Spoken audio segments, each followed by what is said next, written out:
Unissons-nous, peuple congolais, la main dans la main, pour bâtir ce beau pays, le Congo de nos aïeux. Kinzonzi, la palabra africaine. Ouais, dans le monde entier, partout, Nassi, Boyora, Kibino Moko, Kalate, Babi, Kinzonzi. Merci, mesdames et messieurs, chers téléspectateurs. Je pense qu'à travers Kinzonzi d'aujourd'hui, on reçoit l'autorité morale de UTER. Je pense que c'est parmi les partis qui existent il y a pas longtemps. Et l'autorité morale dont je suis en train de parler, c'est bel et bien J.C. Moulumba. J.C. Moulumba qui est déjà de retour ici à Kinshasa. C'est vrai qu'il était un peu absent, c'est par rapport aux optique politique, mais présentement il est déjà de retour. Avec lui, on va essayer un peu de parler de beaucoup de choses. Premièrement, on va parler plus sur l'affaire 21 millions avec nos députés nationaux. Et on va essayer aussi de parler sur les problèmes des Teke et les Yaka, les problèmes qui se passent au niveau de Maïndombe.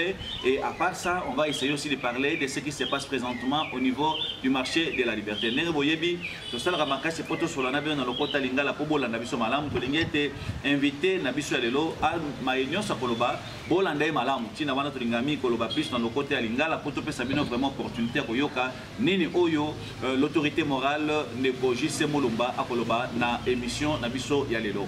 Yambo penza monsieur l'autorité morale, bonjour. Bonjour, ambassadeur, merci. Nous sommes très heureux de vous recevoir aujourd'hui à travers le numéro ya Kinzonzi Alelo. Tolingi o totunana no mwa motuna ya liboso ya koyeba UTER et botami ça fait combien d'années et puis ozalaki libanda ya mboka na éviter ce bando yo saïda ko déjà combien de temps mais tant to meke ko lukayo miko wutu ko leka ozalaki te ezalaki toujours na cadre ya parti ou bien ezalaki na cadre moko privé. Ouais, merci ambassadeur ndenge pour ya ndenge mbola lelo. Nazaki libanda mboka pona ko luka ko vandisa UTER. ITER et Botami, il y a de cela 2 ans, ITER et Botami, surtout nous avons la ville de la raprécité. Donc, nous avons mingi na vente dans ITER, nous avons vendu ce qu'on a l'équipe pour la pour l'accent Baimboka que ITER et Botama, ITER et Zola dans mon PP à Sikamé, Vital Caméra le bar souvent, mon PP à Sikamé, ITER et ça vraiment l'avenir.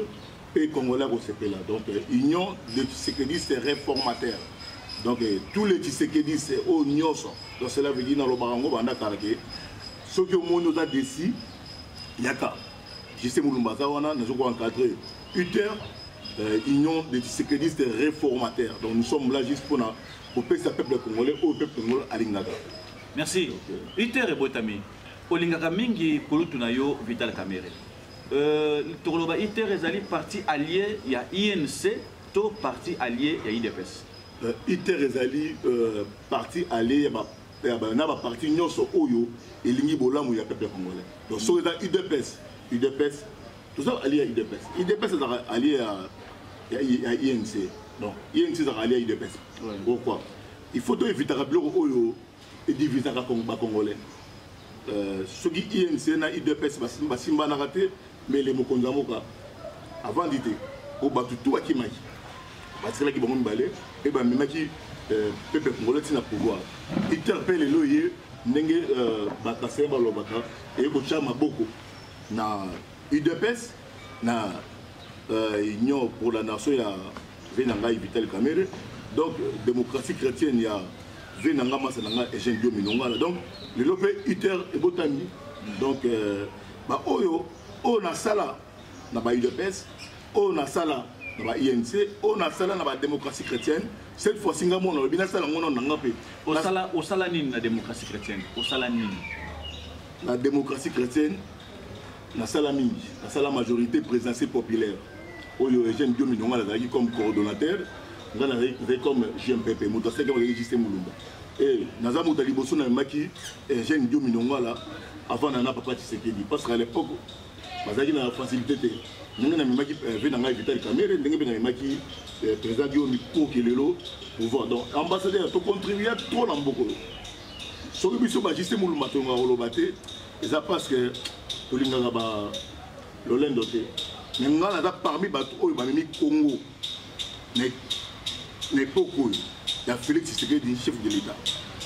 na eto komba la mi subi au tietembe donc quand Vital Kamerhe souvent aux autres été ngala na orienté au moins Vital Kamerhe soit outil Paris pour solo là après ce qui oui petit on a juste mon masala trop jeune diomi ndonga la ko lobate na memi na ki na jouer na prison lycée Mulumba ndazo radio ndonga na prison ayetiki na ndako naye mais toza ba loko sur le ba Franck Diongo te donc on a dit un tinga Franck Diongo pour la mona immature politique au garçon na zanango na ba te so la politique wapi o bango tout ba bateau babanda ucha mulongo pour amona papa tseki difonga na côté ça ba Franck Diongo bolenga koyi wana saka muta sécurité non ngala za faiseur na sala ba te belé bango ba biso veto o so la na bango biso veto qui est juste mulumba sécurité ça ba oyebi ma bona to to kina ba détail té na bi na eda bango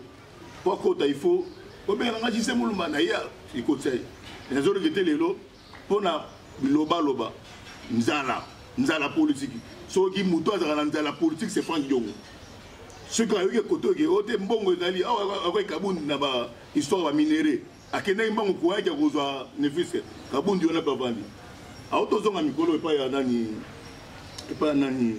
Moïse Katumbi mais aza malade parce que azo regretter mbelelo oyo admita mandataire pour na mbala liboso na vie Franck Diongo ça la politique bon ngana na comprendre ba Franck Diongo mutu mais les amukié merci ndeko JC Mulumba toke lelo bozana ngambo ya union sacrée bana bazonga kelasi lelo tomeye ko tambola na ba marché to tamboli vraiment na banzela na ba école bana bazate mbongo ezalité à la veille ya bana bazonga kelasi dollar et mati et suis vraiment ascenseur moko ya makasi okena ba marché biloko motu ya makasi politique wana est-ce que ça oya singela asala cela veut dire l'état pesi na ba parents ba frais scolaires ya rentrée scolaire l'état asala ki ceux qui pendant que sont ba uniforme en retard il faut féliciter na palais de la nation avec nous sommes ta parents uniforme en retard apesi ba parents mbongo ya kosoma ba uniforme Félix apesi ba parents mbongo kosoma ba uniforme était ba parents oyo basala parce que on a deux catégories ba parents mosusu on a des brillants coopérant akendaka na ye zando a coopérer aye asombi asali bana rentrée scolaire donc na Congo banda Mobutu azalaki bana bazonga classe ka les 5 ité bazonga classe ba 2 jours 3 jours après donc ko ma polémique té ambassadeur na éviter ceux qui aux aragistes na monde ndro comment changer ozobanga té nazobanga té nazobete donc to banika siko déjà wanyoba té makambu ya rentrée scolaire eza mambo Félix té tout chef de l'État donc c'est un chef de l'État parents parce que ils ont uniforme bazo tonga monsieur si oh ici là qui oh bazaki président babanaki oh bazaki oh jeune imprédence non on dit que chef de l'État na kata asalini na kati wana chef de l'État bana ba en classe ça n'a rien à voir quoi malgré déjà tout ce que kanaki mais bon monaki ndenge ni mambo bana classe gratuité des combatis. Mais au fur et à mesure les jours passent, on comprend qu'à venir au Congo, c'est Félix. Ça n'a rien à voir avec le bloc en ambassadeur. Mboko a changé. Mboko, attendez-nous, les Congo, où est Kabila.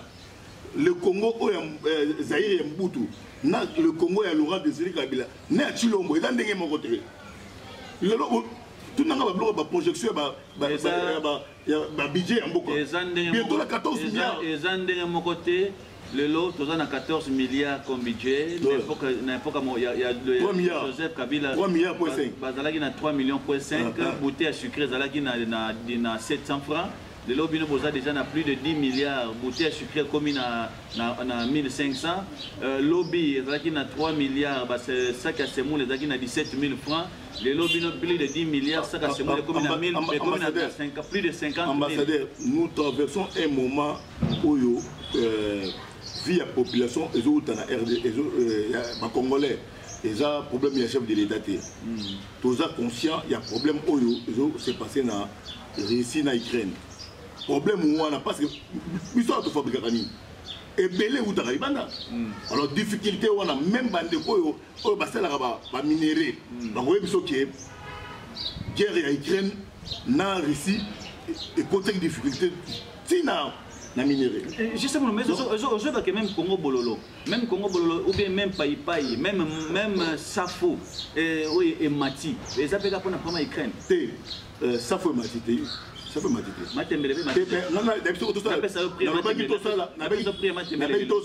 Émission dans le marché de la liberté. Parce que dans le qui au lobby il retourne. Donc ce qui m'a demandé 1000 francs, au lobby qui m'a demandé comme 1000 francs pour la Félix. Mais il y a ça notre boulot de Félix. Il y a ça Nabi Boye. Balobaga a ôté le Moïse Katumbi a bongo ici Katanga ambassadeur. N'a pas fait le voyage nayo.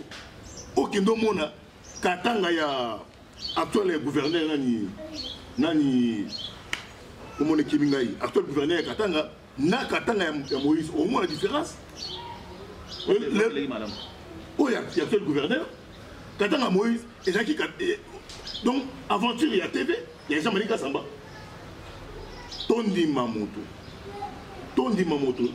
ambassadeur ngai na kozwa temps ya kotambola na yo kolakisa yo biloko ko Félix Anseli poto bombi tolingi ko la sabinote to bombi biloko ebele de justement lomba yemoko mokonjambo kaza aloba yango pe azar conscient que jusque là makamunyo c'est ça de mamalamu mais sauf que nanu penza social ya congolais ezuna au saturité mais pour année ne bino ba besoin na kata union sacrée boli ko ndimate bozo partager même à vite na mokonjambo pour reconnaître que les social jusque là s'en tient vraiment pas ba biso pe tondi maraté parce que bino pe sur boyer ba palisango bolingaka toujours ondimisa biso mambo dans le kuta tozi Congo oyo na espace il y a 4 ans pendant tozi Congo na ko aussi 4 ans mais magambo ezo ça na Congo bino ba palisango bozo après ta ko expliquer peuple té alors pourquoi besoin de mako ko ndimisa biso ba je n'ai expliqué le moko les lobal na biso ba kuluna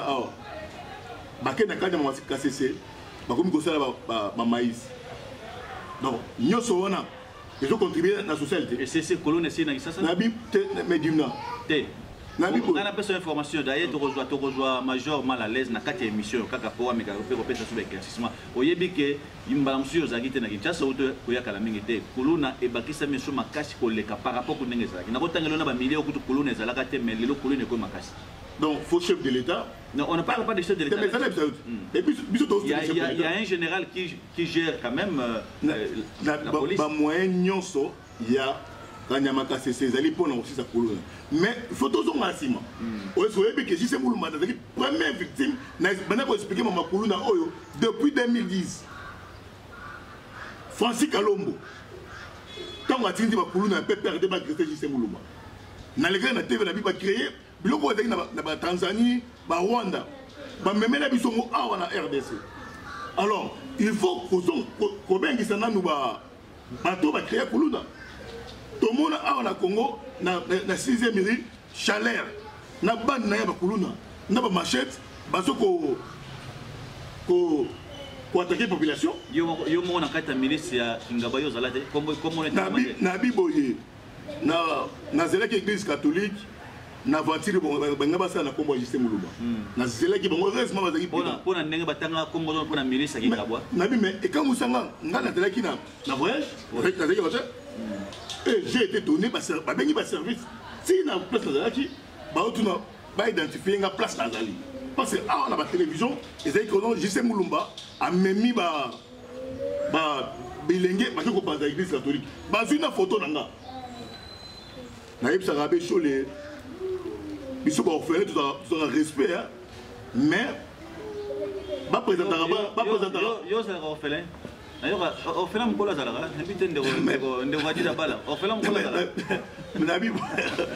nabi boye orphelin ya tata patali ouais donc mais biso kutu to la saraba na biso bango lo ba saraba na bango tende ba nga ko saraba na ba biso parce que abe cholé ba sala biloko wana na courant comporter bon plainte na biloko ya église catholique biso to bandi église catholique avant abe cholé dans la abe biso to ba makamba to bana ba période na ebisaka yo ya mokonda akobenga yo ntembo wana nde obiso to yema catholique nde loda Justin Moulumba nini ça ambassadeur yo banga raté quand tu dis des choses tu cites même les noms des gens tu te sens à l'aise oui bah raté que ça télévision bazolando partout tu n'as pas aux arapena au banga raté pourquoi aux assure na yo té pour na assure na raté na banga raté parce que na bundela la population ambassadeur na la première victime après Serge Jules Poussa malgré l'élo ba juicer ba OCP là mais J.C. Moulumba na la première victime na Congo oyo na beti 3 ans na monoplégie si l'élo tikanga na ba problème. Cela veut dire que dans la TV pour nous faire un douter. Dans le bar, on douter. Mais dans le bar, vérité. Au Lamou, c'est le mot personne qui n'a pas de salango. Non, dans le bel on a TVT. Dans le voyage, dans la langue, mais maintenant, l'image, à Bécho, la vue, batinga na TVT, Ngaï, na Tindi, na même milice. Na même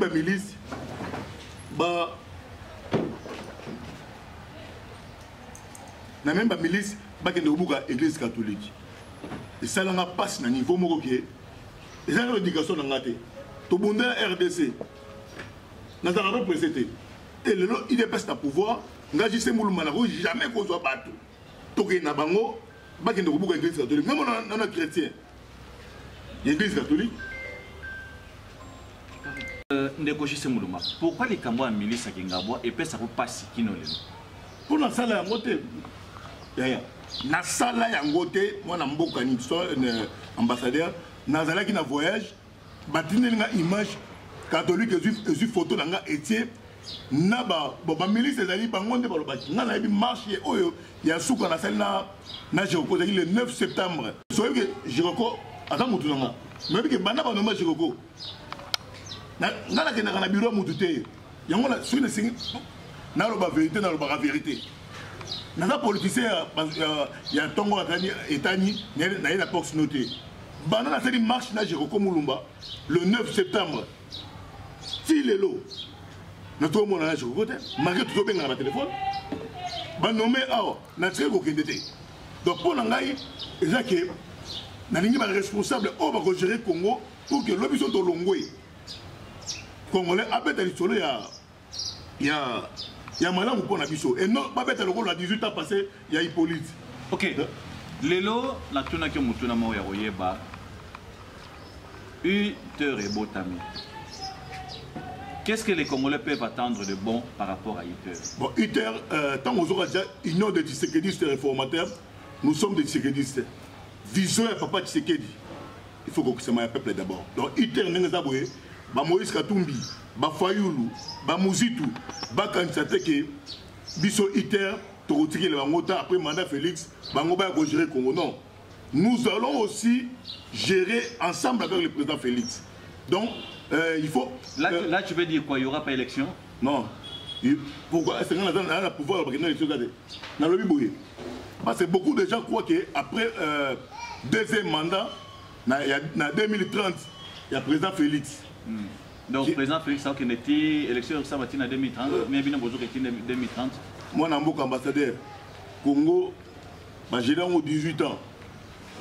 Congo Koufa Kala, le chef de l'État. On a fait 18 ans. Il faut aider la population. Il y a une élection, on est mon bangoté. Il faut une élection à deuxième tour. Il faut identifier les Congolais. Il faut que les Rwandais dans Bokoyo. Cela veut dire que non, aux Rwandais, on va voter pour les Rwandais.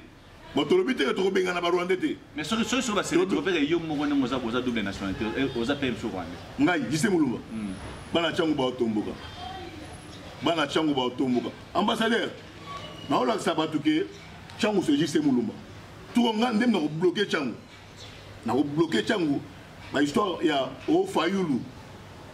O changu ezo sila. Na koti bango diabo ba kaboni na Serge Jouelo.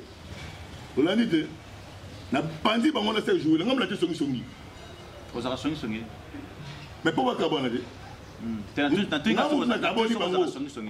na kaboli Fayulu na se jouer lo ngai na kaboli bon mais faut kabola pe bango na musique non musique so na émission na nga bande bandeli natanga koma musique de pona te nga mona musique politique il faut que tu comprennes. Ce n'est pas dit que ça fonctionne à Congo.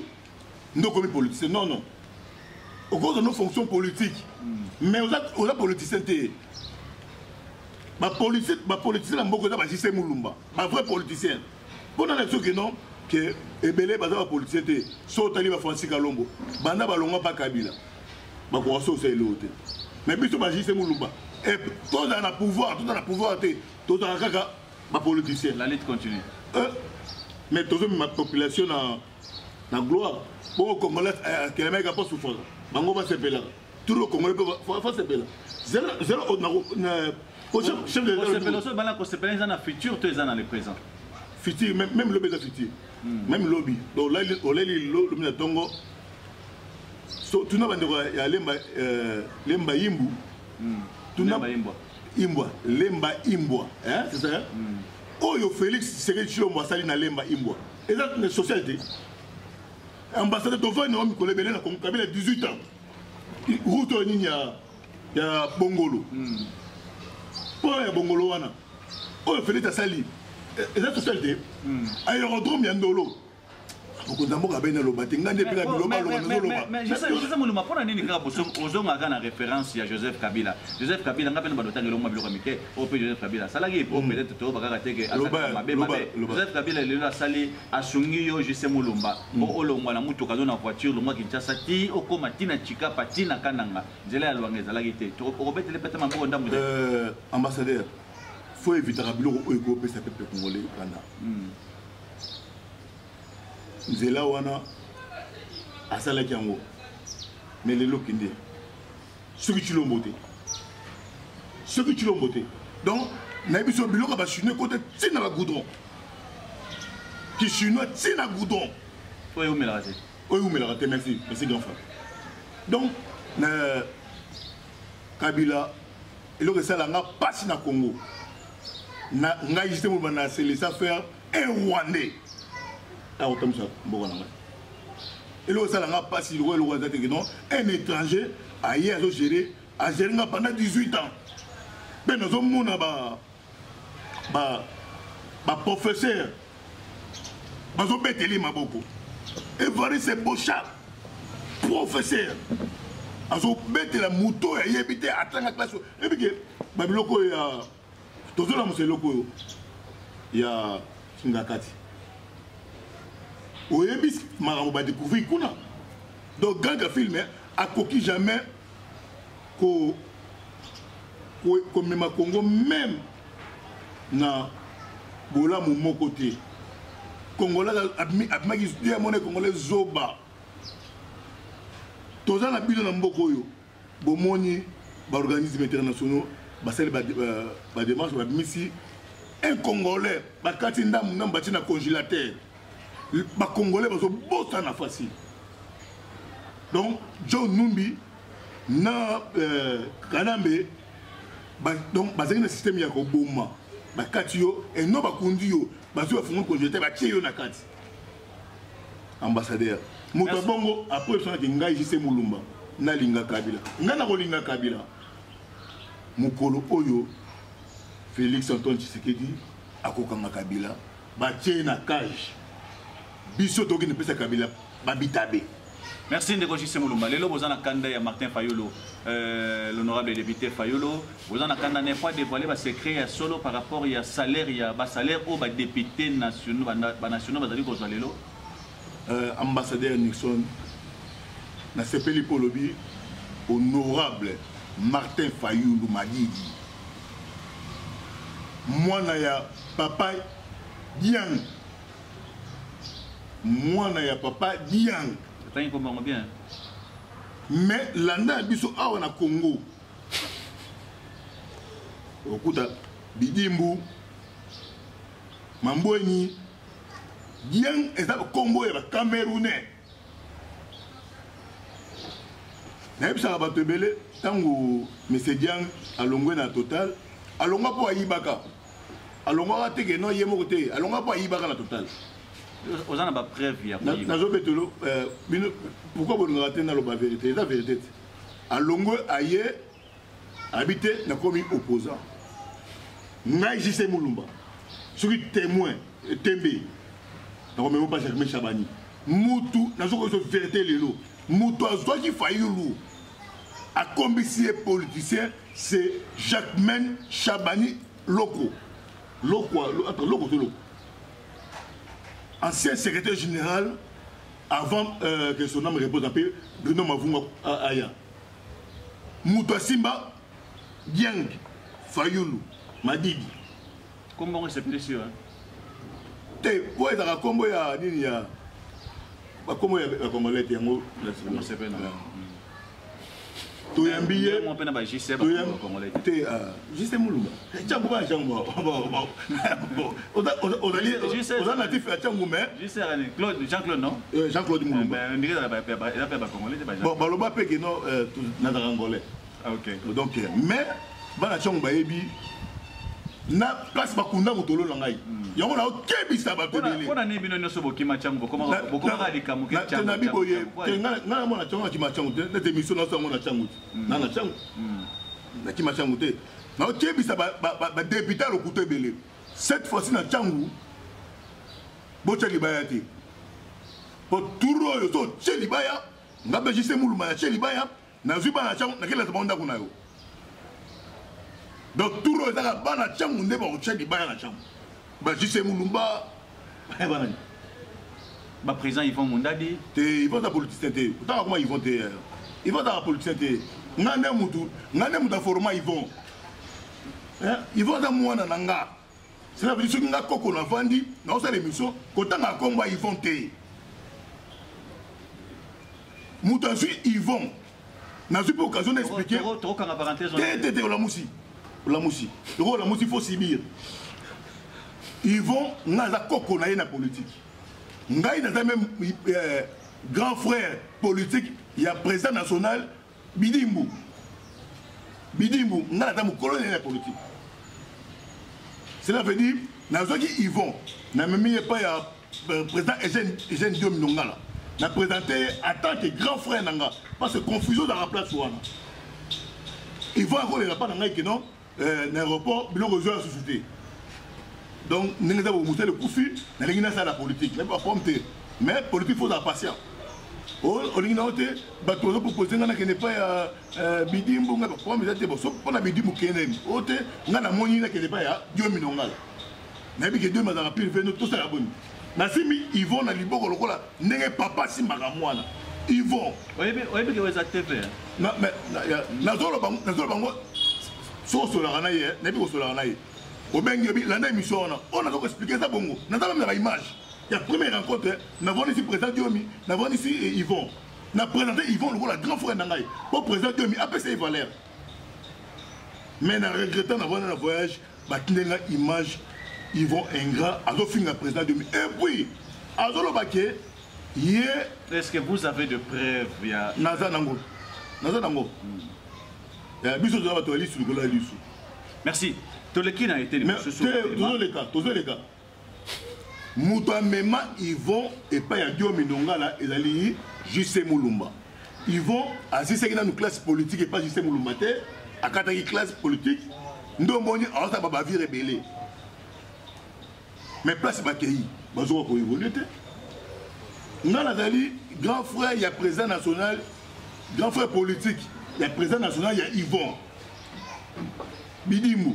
Ngaza yani ya politique. Donc c'est qu'ils vont à coco. Mal formé. Donc, sur ton émission, il faut éviter à Bakombo Otanga. Na benga ya po azaya na ngai ya changu mabele ça n'a rien à voir une émission mais reconnaissance juste à la poli. Pour comprendre dans la poli. Franck Diongo. Muta les bossa sommes les Franck Diongo neni mutuka ya Valère. Range Rover ya Pembe. Et ça Moïse Katumbi. Ba Franck Diongo. Jean-Claude Voema. Bana misala ya nani ya Moïse. Miloko na sozo bozana ba preuve na beto li solo na vana na hôtel na Lumumbashi. Voilà, merci mesdames et messieurs. Je pense que toujours sous les bakwa okuta na bino na mokolo ya lelo à laquelle toko sala makasi to sunga bino boyeba suite et fin. Il y a Maye et Outayi Koleka na marché de la liberté. C'est comme je l'ai dit, tous les Congolais partout au monde, là où vous êtes, vous avez suivi les images, vous avez vu la dimension de l'incendie qui a eu lieu au marché de la liberté, avec pas mal de mamans, de papas qui ont pu perdre beaucoup de ces marchandises. Je vous avais dit au début qu'il y a deux mamans, il y a ma valeur, il y a Motouya, il y a ma valeur, il y a 30 000 $, il y a 25 000 $, il y a 18 000 $, voire même.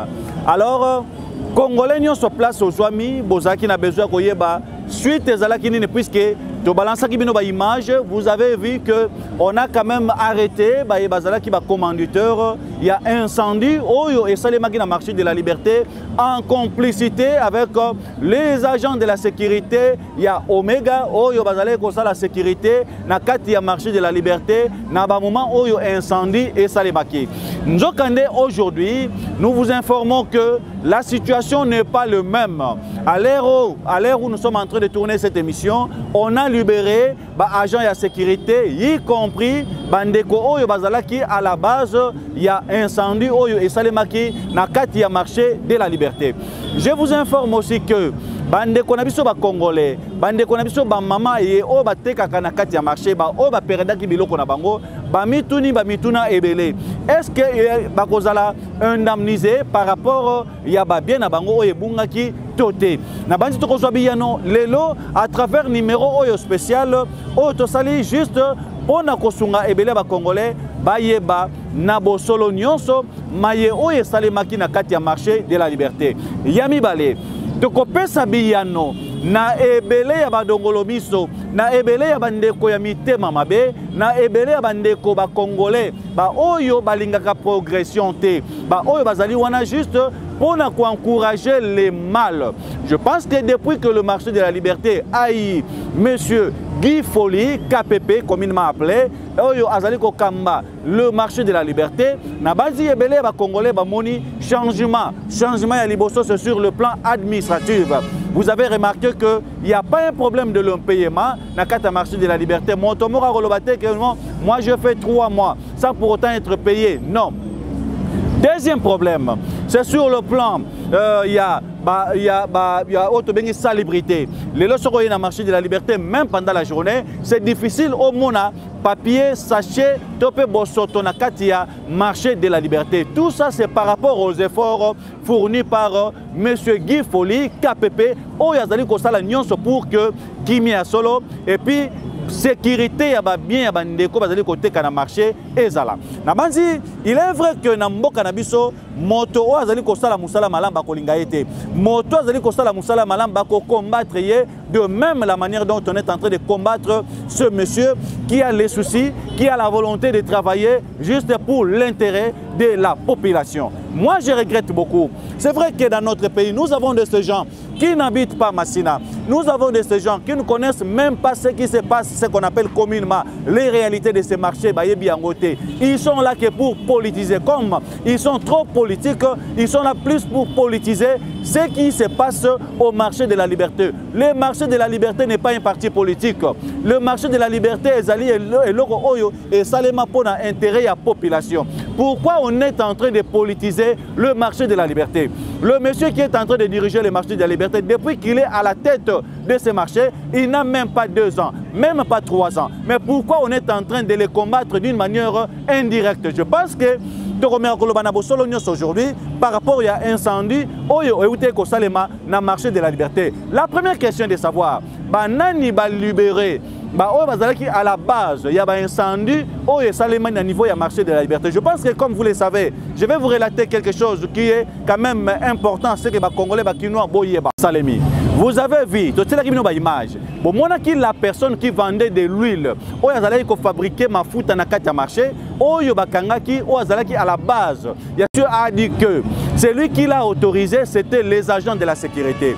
Et marché de la liberté en complicité avec la police basalaki makasi baluka kokanga quelques agents de la sécurité oyo bazalaki ba commanditaire ya dossier wana ba oyo bapesaki autorisation na monsieur Ouazale ko fabriquer mafuta pour que azala na kata marché qui non à 23h00 qui non à 1h du matin. Les images, vous avez vu les documents signés par l'administrateur du marché de la liberté oyo ezalaki juste ko interdire à toute personne oyo atekaka oyo asalaka musala na kata marché de la liberté de ne pas circuler au sein du marché après 19h. Tandis que ce monsieur il travaillait jusqu'à 1h du matin, 2h du matin. Et subitement, boye bibinomoko sort ni salemaki, bomoni incendie oyo et salemaki na katia marché par rapport ya motema mabe ya ba dongolo miso, motema mabe ya ba agent en sécurité oyo ba autorisaki ndeko wana po ete akoka kosala musala na ye. Bino ba ibozwami na libanda mboka. Mboka oyo le Congo appartient aux Congolais. Mboka oyo ça ya individu mokote. Le pays ici n'appartient même pas au président de la République. Le Congo appartient à tout le monde. Ezala yo place ozwami. Ezala ngai Congo ezali ya biso banso. To sunga mboka na biso. To longola mutema mabe. To longola jalousie. To tika ko politiser marché de la liberté. Ezali eloko oyo esalema pour la population. Je pense que par là nako meka ko solola namoko ya basali ya marché de la liberté a meka ko éclaircir biso davantage par rapport à la situation au tozana yango présentement. Avant d'y arriver, laissez-moi le temps de vous informer que bana bande ko na biso na Kinshasa bana bazonga ki kelasi lelo mais bokolanda na ba image bokotala situation nini oyo bana bazongi na yango kelasi est-ce que bazongi na ndenge ya malamu tote. C'est vrai que premier jour ezalaka bobele ndenge wana bokomona ete bana moko bazali kozonga mais moi difficulté ezali bokotala ba maman bazali koteka ba uniforme bazoteka te. Pourquoi? Puisque mosolo ezalité mbongo ezalité. Sans plus tarder, suivons d'abord ces images, il y a rentrée scolaire et puis torozonga poto yamba moko ya ba agent ya marché de la liberté. Bameka ko expliquer biso ce qui se passe. Pourquoi va libérer bandeko oyo bazalaki à la base il y a incendie au salemaki na marché de la liberté et deuxièmement koyeba est-ce que ba kozongi c'est la bandeko na biso babungisaki biloko na bango. Tolanda ba image oyo peto kutana dans quelques poussières de secondes. Mbote maman. Mbote papa. To monio awa boza ko sala débat ya prix ya ba uniforme. Ba difficulté ni beaucoup tan nango par rapport à la rentrée scolaire il y a 2021 à 2022. Il y a 2022 à 2023 rentrée scolaire. En tout cas papa eza passe. Sur la boîte mbongo ezate. Ma pia mbongo toza yango bana to bana ko tambola bana to tambola puis to pesa. Je n'ai pas de bango, te pour ma coquille ezate. Mutu esa la biso passe. To ebite mboka moka ka boy. Bango pe basu ba biloko na cher, ba te que la biso pe na cher. Ça va mon. Moteki. Tout le monde a rentré scolaire il y a 2022 à 2023, difficulté de bosa nango pe constant ni bosa ni par rapport à la rentrée scolaire nyonso. Par rapport à musala na bina oteka uniforme. Tozomona mbongo ezate batu bazana mbongo te batu bazolela biloko evandi nango na mesa ka ndenge evandi boye. Tozoteka te papa. Tozoteka te.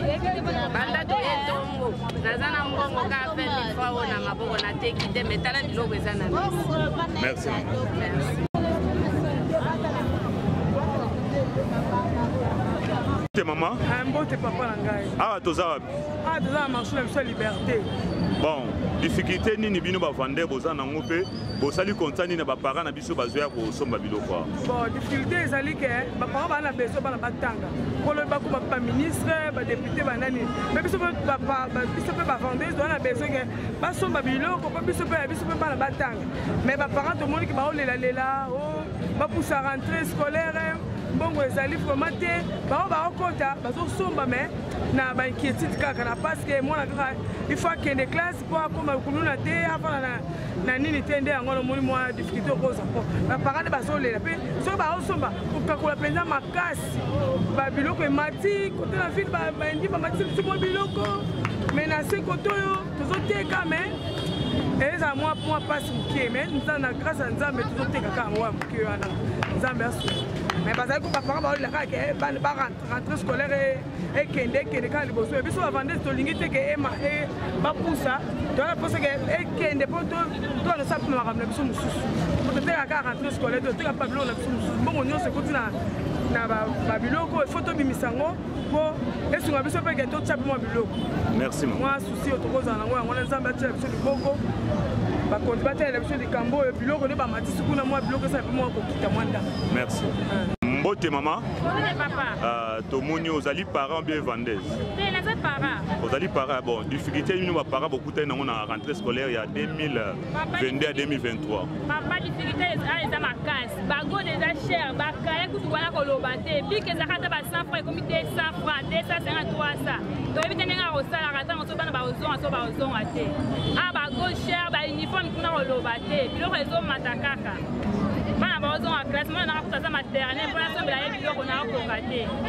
Merci maman. Merci papa. Où tu as marché nini? Où tu as marché la liberté, la liberté. Voilà, mes frères et sœurs, tous les Congolais qui sont partout au monde, vous avez suivi la situation qui se passe présentement sur le plan rentrée scolaire. Le but que Bazo Tekate, pourquoi? Puisque Mosolo est alité. Dollar et Mati à la veille à rentrée scolaire. Jusque-là, quelques agents ne sont pas encore payés. Il y a beaucoup de choses à dire là-dessus. Bana mingi bazongi dans la cité. Et belé jusque-là même biki nan basombité. Et belé jusque-là même kaye nan basombité. Est-ce que bana bakozonga réellement pendant la semaine? On ne sait pas.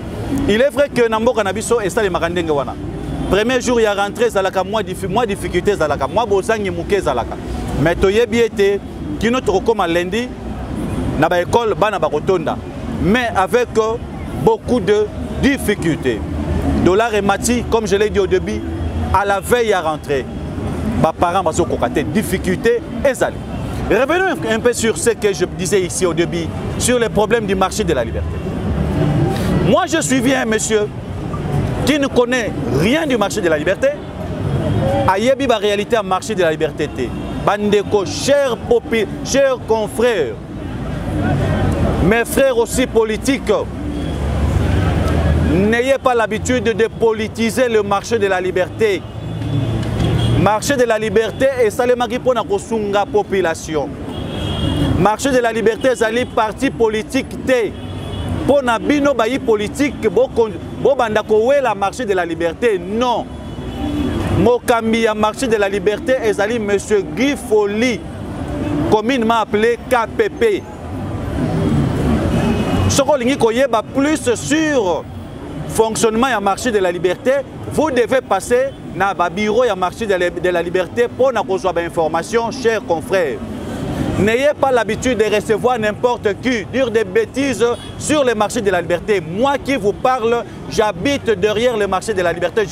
Donc je connais l'histoire. Je suis né, grandi derrière le marché de la liberté. Je connais l'histoire de ce marché. Depuis que Madame Fatouma a abandonné le marché de la liberté, Kino Lelo n'a pas eu histoire du marché. D'ailleurs, notre parcelle à l'époque se trouvait même au sein du marché, puisqu'à l'époque, il y avait General Motors. Bandeko, Toti kako politiser le marché de la liberté. Toti kako sa population. Toti kamute mamabe. Topé sa chance.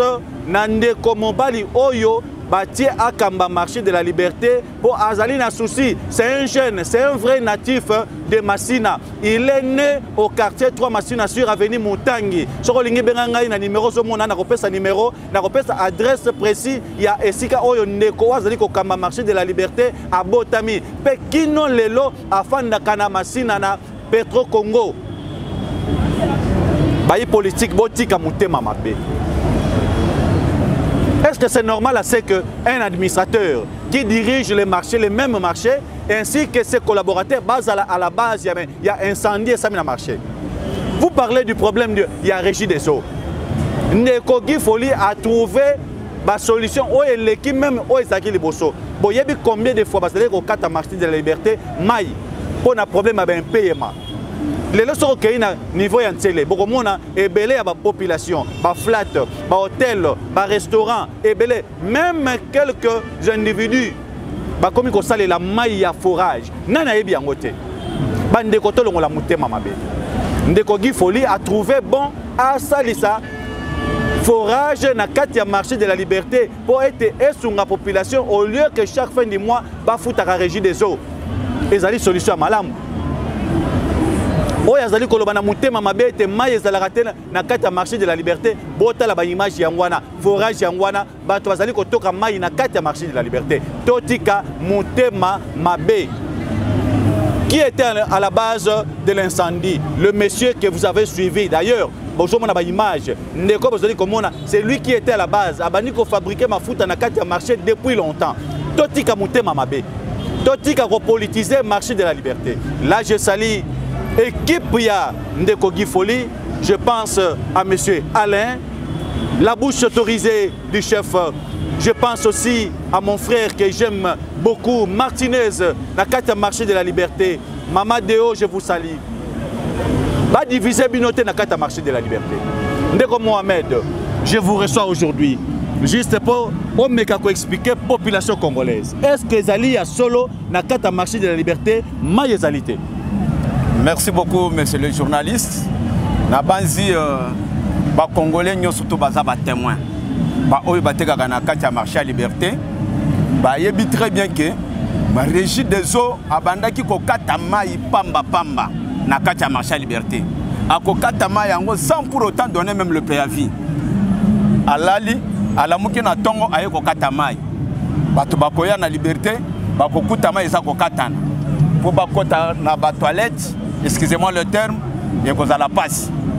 Pour ba restaurant et lamba bato ba Coca-Cola et qu'on a la passe. Moyen bato ba mais la maille et ça passe. Qui faut li kabeya pindi l'administrateur actuel pour le moment a raisonné. À mon que non, kokata ya maille sans préavis, même facture à 300 000 francs congolais. Et koya na tongo na pourquoi ba ye ba kati maille. A raisonné à lobby non, il faut na raisonner na kata hémorragie oyo a sali maille à forage. Maille à forage a otozolo ba na kati ya liberté, maille kata kalisusu te. Na koki kotambola na yo ozali journaliste d'investigation, to koki kotambola na yo. Papa, nazo comprendre te bato mokili. Marché à liberté c'est une institution de l'État. Les alliés partis politiques ta oyo ba politique nyon soto ba ko fongola miso. Ba ebite batika mwana bato ki foli kabeya asala musala na ye lolenge sengeli. Parce que autozoloba nanya yebite que non maille ezana kati ya marché à liberté.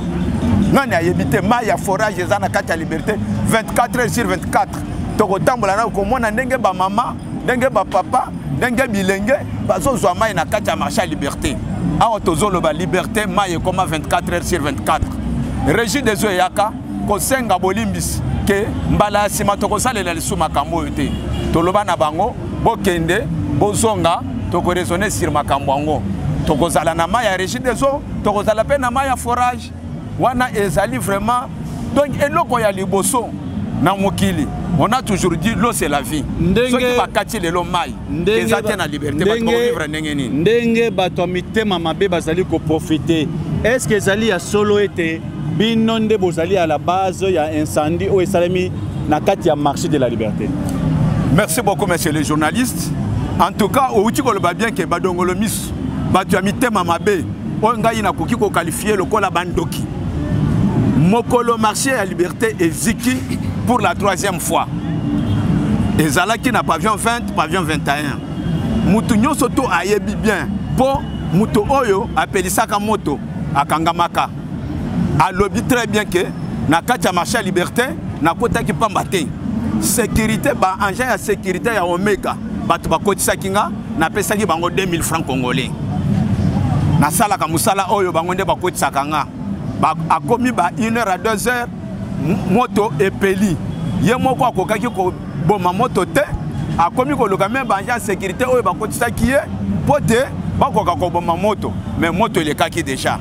Banja sécurité bango moko ba kangiye ba moni ke no likambo yo ekolata biso moko pamba ba memiye ti na la police oyo ezali na kati ya marché à liberté. Lelo oyo administrateur à marché à liberté, il n'a pas même encore fait même 2 ans. On dit mais pendant que ba pese institution munene maboyi ye moko lisusu azo volonté ya ko pelisa moto ya ko tomba ba pavillon mususu. En tout cas badongolo misu botika makamboyo awa ezali politique te marché à liberté et salemi pona Congo mobimba ezali marché le plus compté na kati ya ville ya Kinshasa tozo senga na bandeko botika ko politiser toyoki nungu ezana sebele badongolo miso les hommes politiques oyo bakanisa kiteke mwana mboka gifoli kabeya congolais de père et de mère mwana masina abotami na avenue Mutangi avanye na Petro Congo asali musala na ye malamu badongolo miso bakanisa kika ko sala ngo bongo te lelo masa liberté za très propre pour mwana sachet au mwana ba immondice au mwana ba déchet eza passe lelo oyo salarié nyonso anja nyonso to ya masa liberté ayebi déjà que dès qu'il est fin du mois ata sans amo côté mwana bato atikala ko futate dès qu'il est fin du mois mutu nyonso to akozwa salaire sécurité mwana mboka gifoli kabeya alobama bien abimisa notre circulaire naza nango awa na koki ko lakisa yo yo pe ozala en possession nango aloba dès qu'il est 19h mutu azala lisusu te corps étranger à part bato ya salubrité à part bato ya sécurité to lingi ko mwana mutu lisusu na kati ya marché liberté te mais to comprendre te ndenge mutu wana akotaki na complicité ya ba agent ya sécurité ya Omega et yebani na mutu nyonso tu papa lelo oyo bato oyo babandaki kolela biloko na bango bazoyi bango e bandaki koyibama butu chaque butu awa tozoloba kimoyibia sila bandeko les trois piliers oyo nde mwana mboka gifoli kabeya ayela kango na liberté ni na salité propriété à sali gestion à sali sécurité à sali tokoloba lisusu nini totika ko politiser makambo yo la politique c'est bon la critique c'est bon mais critiquer on a voie normale olingate yo place aux alliés yo dongola miso musalo salaka talana no musala yo salaka soki ozotambwisa ngo malamu soki ozotambwisa ngo malamu tokobetelo maboko soki ozotambwisa ngo mabe yo moko na nzambe na yo mais mwana bato oyo asali bino. Merci beaucoup ndeko Moabed pona kosukisa message ni particulier na compte ya marché de la liberté oyo bozali kopesa na ba mama oyo bazali koteka na kati ya marché pe na ebele ba congolais bazwami partout. Marché de la liberté pour le moment ezali marché bobele moko ya monene ya kitoko oyo totike nango na ville ya Kinshasa. Boyebi bino banso ete marché central esala kalisusu te uta ba mwa ebele banda bakanga yango pona koluka kobongisa yango mais totikali bobele na wenze moko ya monene oyo ezali kosunga population. Message particulier ezali nini? Nazo senga na ba vendeur nyonso nazo senga na ba agent nyonso ya marché liberté tozala sima ya mwana mboka gifoli kabeya oyo azali kokamba marché liberté pour le moment totika badongolo miso bakende bisika bikauka likambo na ba oyo ba perdre biloko na bango likambo eza na justice c'est quand ta justice ya kosala musala nango toze la justice ti ekomisa dossier ndenge bazo mener ba enquête ndenge bazo salela musala na bango ponga yi nazali magistrat mais to monaki mokolo marché zikaki tongo nango magistrat belem awutaki na parquet ya Njil ayaki kosala enquête kosala investigation kosala ba constat na ye après quelques heures ba 11h 12h to monaki pe auditorat militaire ya Njil eyaki esankapare pe na dossier ba memaki mutu oyo azikisaki na ba complice ya service ya sécurité ya Omega ba memaki bango na esika bango basalaka musala jugement elekaki epai na bango toyebi te soki bakomi na niveau ni tozozela kaka soki parquet civil nde aza na problème bakomemango na parquet civil soki ke non auditorat militaire ya Njil bon soki ezot makambo ezotala basoda soki pe bazalaki na kati tout sera révélé mais pour le moment ba vendeur ba agent bana nyonso to ya Tchangu bana nyonso to ya Masina Kinshasa mobimba bocha na se bozala na kimia makambo ezokende na ndenge ya malamu administrateur gifoli kapeya alali pongite butu moy azakaka na kati ya démarche pote ba sinistré oyo bazwani na problème bakoka kozonga na badroit na bango marché liberté et continuer kaka na musala ndenge ezalaki kosala bateki bazala pio ba agent bazala pio en tout cas eloko moko ya kobakisa wana ezate tozosenga na badongolo miso botika oyo zolinga kosalela moninga lobi pe yebake ndenge balobaka kaka oyo akozwa machette Papa Moninga a beaucoup frappé dans la machette. Merci beaucoup. Je pense que c'est ici que s'achève cette émission. Bande konabiso ba Congolais. Bande konabiso ba Africain. Mboka oyo et kobongate soki tozali kotambola na motema mabe. Je pense que ba Congolais bazolanda biso bozwami partout dans le monde. Boye ba été présentement bisika o tozwami tozali na posa ya ko éclaircir bino davantage. Boye ba na bosolo nyonso nini ezali koleka présentement na Kinshasa to na Congo. Pour na marché de la liberté, bozwa kimia. Boye ba été dossier ezali na parquet. Atako ba libéré d'une manière injuste baye bazalaki à la base il y a dossier, il y a incendie, il y a marché de la liberté. Nanu esalamate na mukili mobimba. Bakangi bato, batie bango na maboko ya la police, pe parquet judiciaire, pe parquet pardon, batindi bato baye ko récupérer ba élément oyo bazalaki à la base, il y a incendie na marché de la liberté. Tolingi toyeba, baye bozali ko kamba auditorat, boye bisabiso. Est-ce que dossier civil ezali ko concerné auditorat? Si au monde bazo sambisa soda na parquet civil nanu esalamate. Bande konabiso bakonzi. Commençant par les gouverneurs de la ville. La situation ici vous concerne. Je pense que les Congolais bazomi partout dans le monde, ils veulent avoir des éclaircissements par rapport à ces dossiers. Toboyi lobby incendie mususu esalema. Lokole komi na yango momesano ndenge salami sikoyo lobby tokoyoka so incendie mususu esalami pona nini puisque monto akolobela ba mama to pe ba papa batali ko teka to ko sala kata marché de la liberté azalité. On ne veut pas ce que le marché de la liberté soit politisé. Le marché de la liberté est seulement pour la population. Toboyi bino bayi politique, botika monter mamabe. Botika ko politiser makambotali marché de la liberté. Je pense que jusque là dossier zali na parquet oyo yanjili atako ba libérer ba yebazalaki à la base to ba auteur il y a crime wana mais tobo sanatete parquet ezali ko sala to pe ko continuer musana yango. Merci mingi na colonel Moulage wazali ko kamba marché de la liberté sur le plan la police na musala mala muzali ko sala tobo sanité commandant prince wazali ko lala te butu pe moi pona ko batela biloko ya bandeko bazali ko teka na marché de la liberté na pesi mbote mingi pe merci na ndeko nanga na lingaka mingi Eric Lusakwe no Mobutu moteki monene ya bilamba ya solo na niveau ya RDC na bosanité à l'uniforme na bosanité les boss de boss c'est que moi dit na bosanité les patrons marqueur mbele la source intarissable na bosanité ba congolais nyonso bozali ebele bisika bozwami na musala bozali kosala ya malamu Alain chargé de mission à Mokonzi la bouche autorisée de l'autorité tobosani yote na musala malamu bozali kosala même les dimanches même si vous venez à 22h na dimanche na marché de la liberté orokuta ndeko Alain azali wana orokuta ndeko Mohamed azali wana orokuta équipe mobile orokuta ndeko Martineuse bazali wana pona ko veiller na ba bien ya population na kata marché de la liberté. Nous vous disons merci. Merci à tous les Congolais pe na bosanité ndeko mawa na musala malamu bozali kosala na kata marché de la liberté. Colonel Moulage, continuez toujours à travailler.